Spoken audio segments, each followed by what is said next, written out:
I'm going to build the biggest city in Skylines II within just the starting time, with no cheats and no mods. I immediately started placing the main roads and all the services. I've then unlocked all British people's dream, the row houses. Since we're in America, I decided to build a medical clinic to earn more cash, and as time went by, my city finally started to grow. As I was managing the garbage issue, I've unlocked the second milestone. As I needed the demand to be as high as possible, I decided to build as much school as possible so that people wanted to move in. And thanks to this brilliant idea, I unlocked the third milestone, which meant I could now build offices, in which I could now sell courses to all my retarded teenager citizens. The revenge of the Sigma. Apparently this worked so well I had to build new power plants because they were consuming so much of my courses. Breathe air! And since I now reached a high enough milestone, this meant I could build mixed Cubington now started to be a real big city with more than 7,000 citizens. And then, after waiting for a while, I finally had my first high residential demand, so I immediately started building.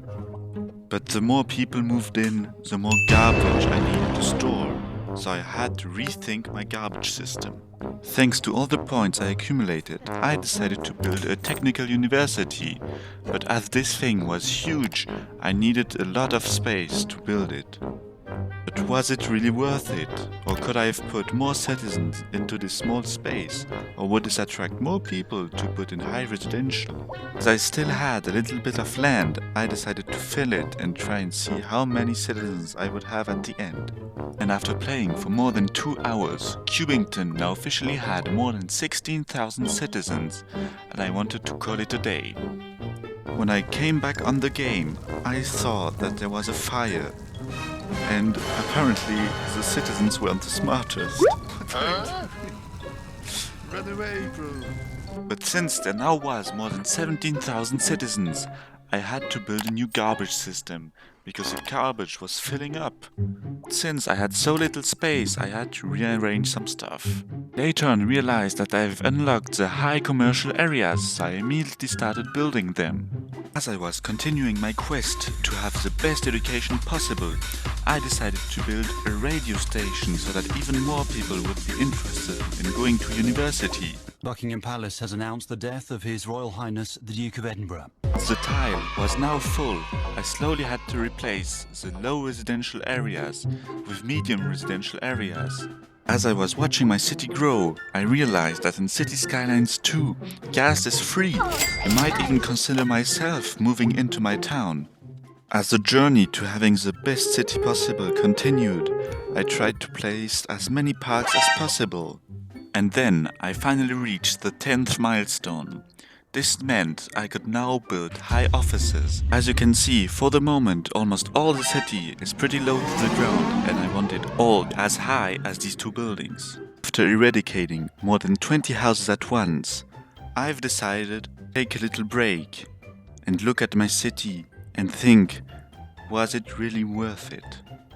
And of course it was. Get those ugly out of my city and build some big giant buildings out of concrete, please. Seemed like Mother Nature didn't really enjoy what I was doing and decided to give me a little warning and tell me that I had to stop what I was doing. So I decided to invest my points into some emergency shelters because my citizens weren't smart enough to shoot at the tornadoes like real Americans would. For a particular reason, in Skylines II, people only go to elementary school. So once again, I had to build a new one. Now started this challenge more than 5 hours ago, and I finally reached the 12th milestone. Thanks to that, I could build the industrial waste processing station, which now meant I had no more problem with garbage. Finally had some demands for high residential buildings, thanks to my education system, which was awesome. From this point on, the high residential demand slowly started to grow, so I just had to place some tiles and wait. Whilst I was looking over my city, I realized I've created the longest traffic jam in existence, as it was spanning from the spawn point until my city entry. A bit later, I found out they could be just stop all protests in City Skylines II. I bet you didn't know that. Slowly, I began to think that my citizens were insane. Like this one, who apparently had an accident in the middle of nowhere with no car. After more or less 7 hours, I've unlocked the 14th milestone, and I decided to use those points to invest into some tourism to up my city attractiveness, in the hope that this would boost my attractiveness and therefore my demand. After watching my city grow for the last time, I decided it was time to end the challenge. Because even after setting up negative taxes, my high residential demand was just not growing fast enough. So this was it. This was my starting tile city, which had now grown to over 75,000 population. This meant my city still had less citizens than your mom had body count.